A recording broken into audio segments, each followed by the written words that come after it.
Hello, good people. Glad you're here. Today marks week 2 of our foundations phase, and we're going to jump right in, starting with one full set of 6 ring pull-ups with a false grip focus. Today I was finding it really hard to maintain that false grip, so you're going to see me struggle it out a bit here. I don't have any chalk, so it's tough to keep the sweat off the rings, just keep my hands from slipping. So on my next couple sets of this, we'll do inverted rows. I just changed it up to see if that would help me maintain the false grip.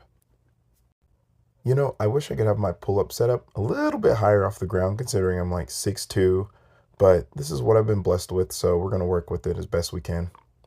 Moving into the next exercise, this was a superset, ring pull-ups into ring push-ups.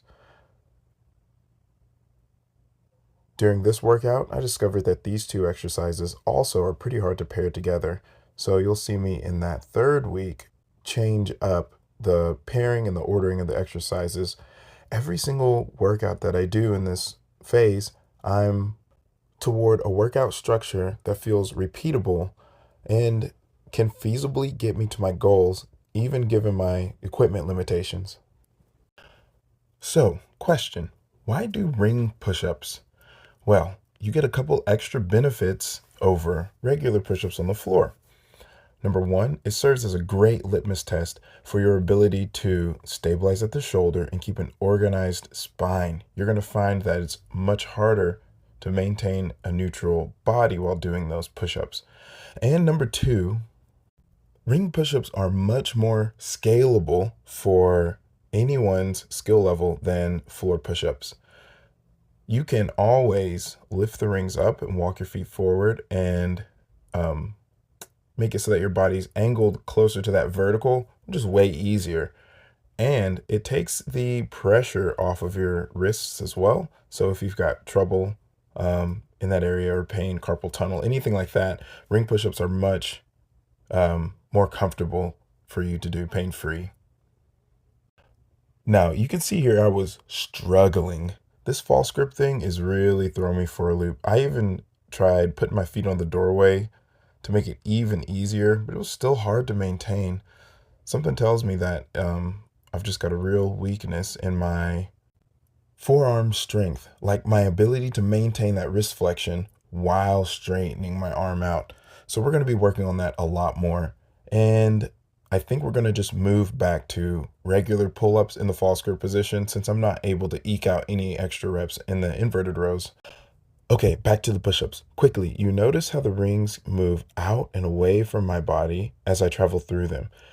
That actually allows me to get a little bit more stretch into the pec muscles, and it acts kind of like a chest fly here coming up through the top of the concentric.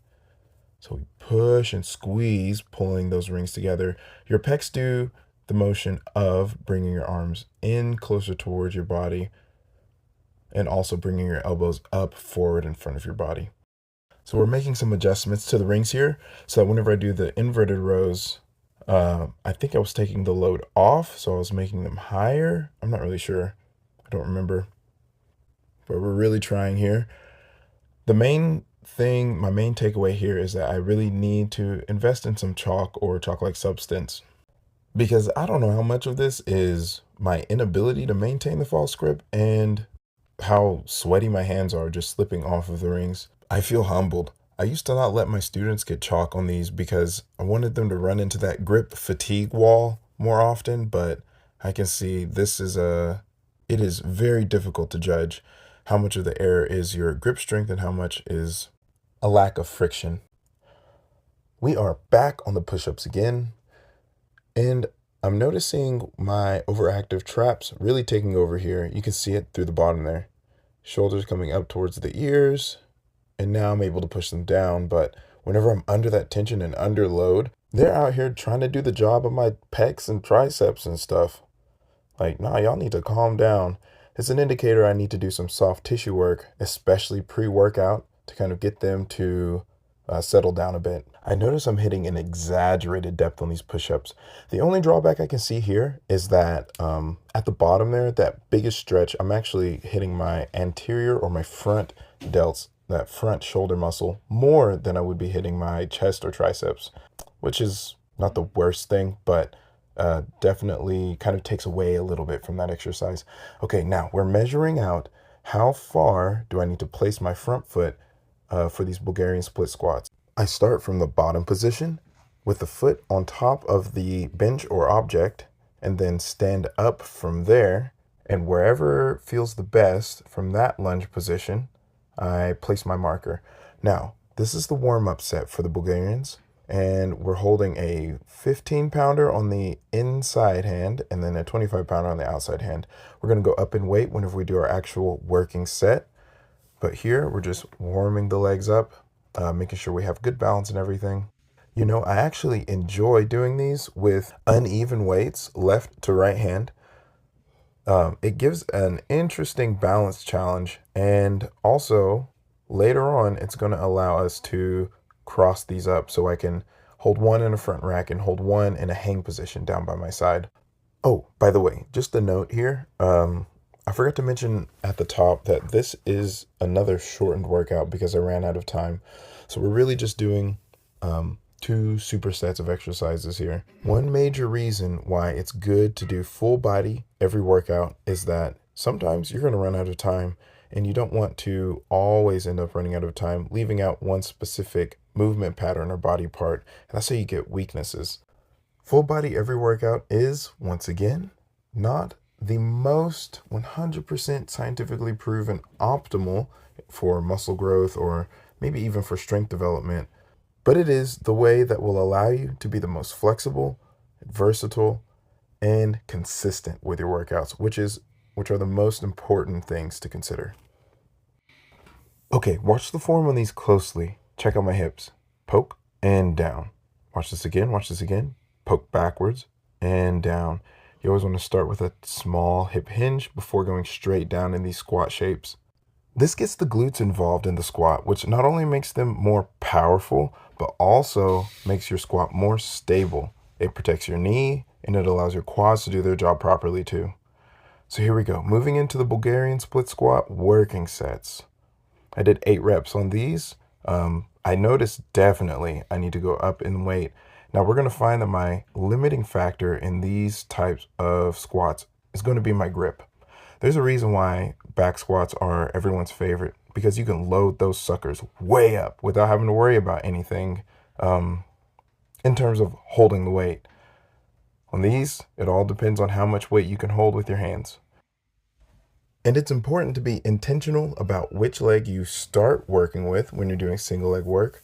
I'm starting with my right leg because even though that is my primary jumping leg, it is also somehow sneakily my weakest leg. My left leg is super strong, but my jumping pattern is really poor on this side. I just have a lot more experience on the right side, so it's my safety side, if you will. Doing split squats is a great way to determine which side you need the most work on. You're going to find one side you have better balance, better stability, you're just more confident and comfortable on in general, and the other side, not so much. Probably a little bit weaker. So give these a try. Do it without weights. Do it while holding on to something even, but work it in there for sure. Next, we've got single leg calf raises as well. Boy, my calves need work. Y'all see what's going on back here with these twigs. We're looking like some chicken wings broke up in the plate. So I'm really intentional about dropping the stretch really deep, holding it there for a moment, and then focusing my mind on the calf muscle to do the work of standing. Now, sometimes I forget you saw my knee shoot forward a little bit there. That means I'm compensating. I'm trying to use my stronger muscles to do the work whenever my weak calves need to be doing the work. I opt for single leg calf raises because it's a lot easier to keep the balance, and it's a lot easier to drop low into that dorsiflexion. Again, there it is, keyword. If you remember what that is, I'll give you 15 points. I don't know. If you're on 2 feet, it's harder to drop low like that and hold weight at the same time while keeping balance. Well, primarily because I'm doing this on a stair step, which is like what, 6 or 8 inches tall or something. Ideally, I'd be doing this just a little bit lower.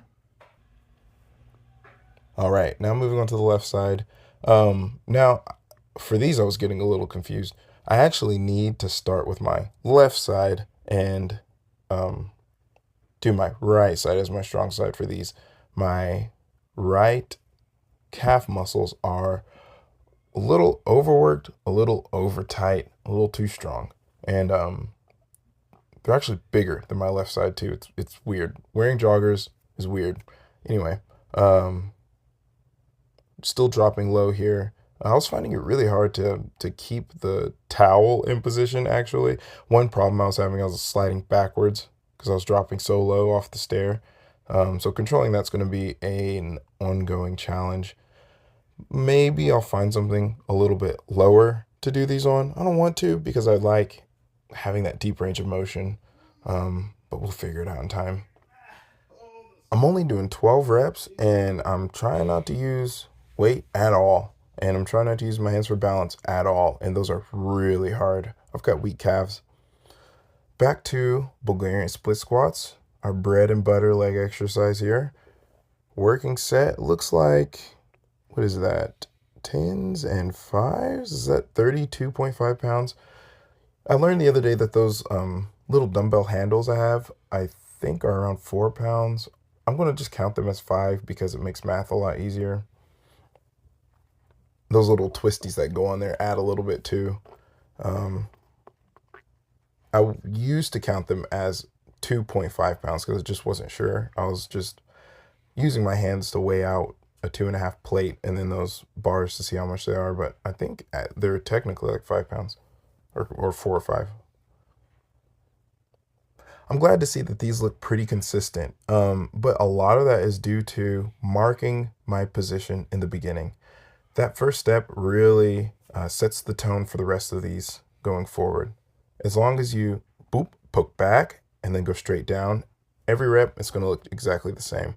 And it allows you to really focus on what you should be focusing on during the exercise, not how you're set up, but more so how you're executing the movement. Straight down, pushing straight up there. You can really build a better mind-muscle connection this way, which will lead to more muscle growth, more strength, better movement patterns, and a happier human.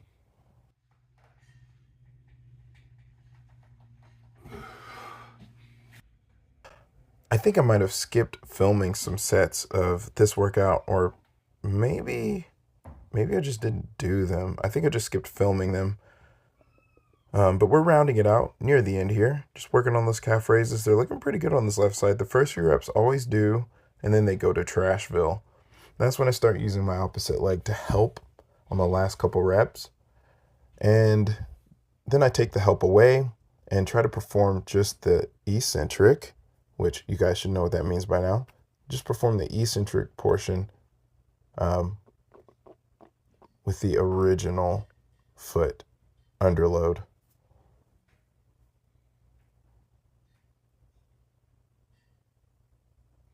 You can see how much my right wants to turn out. I've got a lot of tibial torsion going on just naturally in my right side. This is an ongoing issue I haven't been able to figure out. Or we'll say, rather, I haven't prioritized figuring out. As we round the corner on the end of this workout session here, I just want to brainstorm kind of what I want to change or improve about these.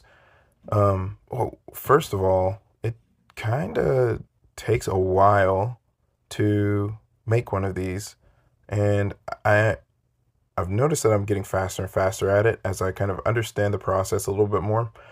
Most of the time spent has been trying to clear up space on my phone just to even film them. So, Atlanta guys, all my disc jam clips, they're sitting on a hard drive. That's just how it goes. I always just get so busy right after disc jam. I never have any time to edit a really cool video, even though I have full-hearted intentions to do so. And now I just have a bunch of disc jam clips piled up. I had to move them off my phone. Anyways, Now that I've got the process down a little bit more efficient here, I think I can start adding in a little more with my edit. So I'm thinking maybe just some, we'll say some music cues every now and then. Um, but yeah, I want to make this a little more engaging. It's something that I would want to watch and listen to too, while still maintaining the ease of production and the chilled, kind of laid back tone over everything that we do here. Um, so that's it with the workout. I'm really glad that you were here. Be good, stay strong, and peace be with you.